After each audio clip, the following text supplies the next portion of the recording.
Greetings, my name is David Curtis and I'm delighted to be part of the Celtic Woodland Festival online this year. I'm hoping to bring you some information around the subtle body that you may or may not have come across before and trying to relate it to the physical practice of yoga. There are many aspects to the subtle body. Probably the most commonly referred to would be the chakra system, which I won't go into today. It takes a long time and people are generally familiar with the 7 chakras along the spine. There are said to be up to 12 chakras, some of them outside the body, beyond those 7. But the chakra system is the control center, if you like, for the other aspects of the subtle body.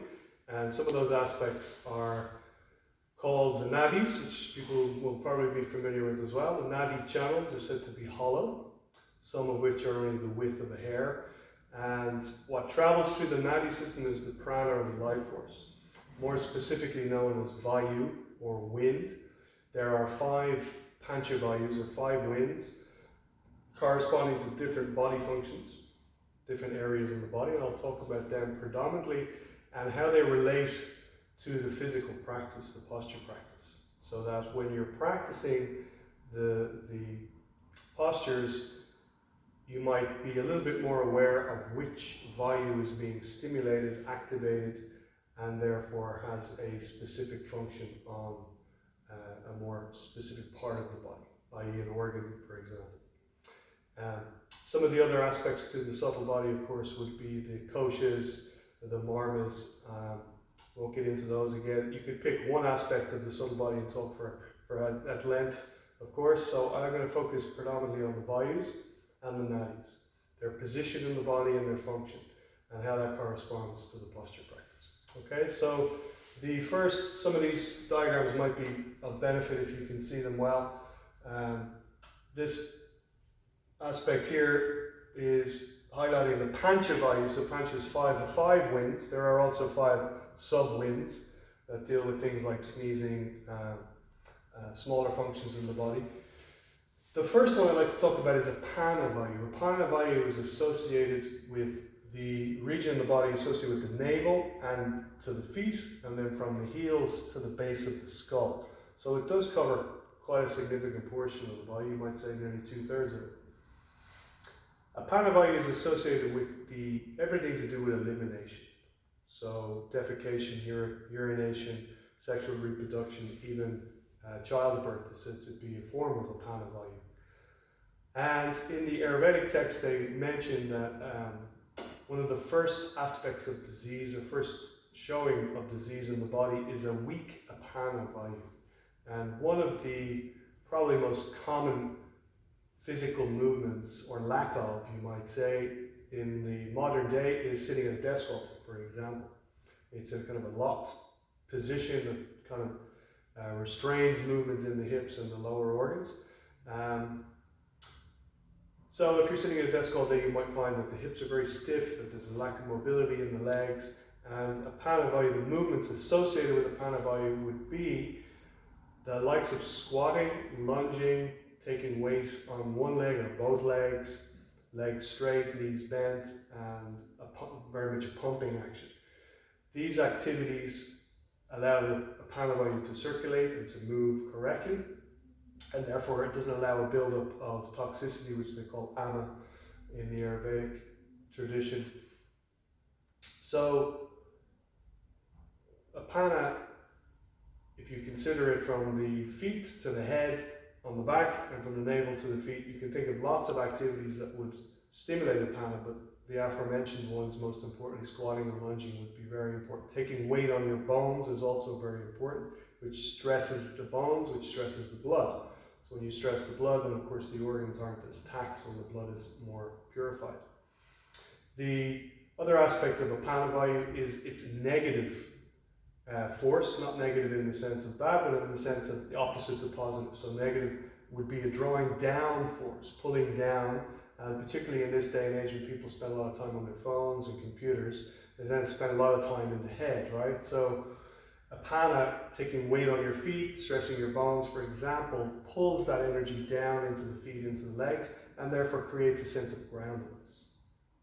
Very important in this day and age. Apana is that downward moving or negative pulling force, so you're grounding into the earth, you're connecting to the earth, and has a great positive effect for those that might deal with, say, for example, anxiety or a lot of overthinking, insomnia, not sleeping, busy minds, etc., things like that. The next wind we'll mention would be prana vayu, so you could call that maybe the plus or the positive to apana's negative or minus, and that lives in the chest.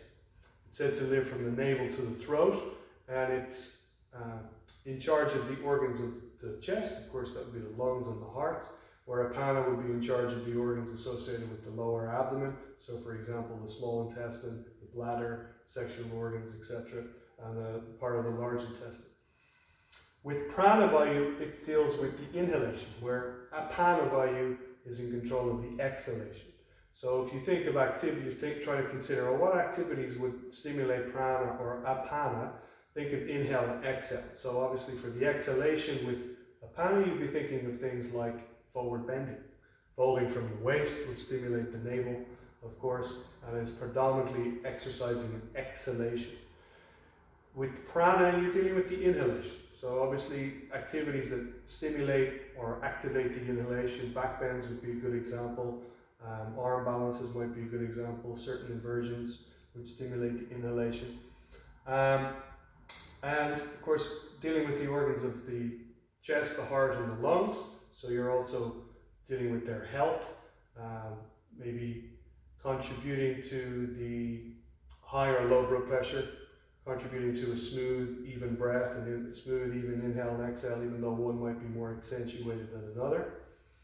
So prana and apana are opposing, and in the traditional Hatha Yoga text, they mention that the movement of both prana and apana, prana being upward moving, apana being downward moving, eventually they are reversed, drawn into the nabi or into the center, and drawn up what is called the Sushumna Nadi, so the main channel, moving from the base of the spine to the crown of the head, which has three functions. So it has a downward movement, it has an upward movement, and it has a thrusting movement, which corresponds very much in traditional Chinese medicine to the governing channel, the conceptual vessel, and the governing channel, and the thrusting vessel, the one that moves up and down.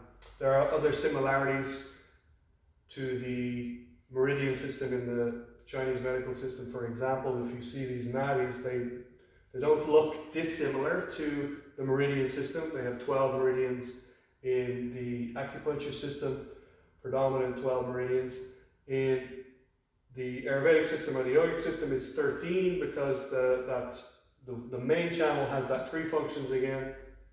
So you have these channels that move essentially from the navel or from the chest, and they move to the periphery, to the fingertips, down into the toes, in the back of the body, in the front of the body.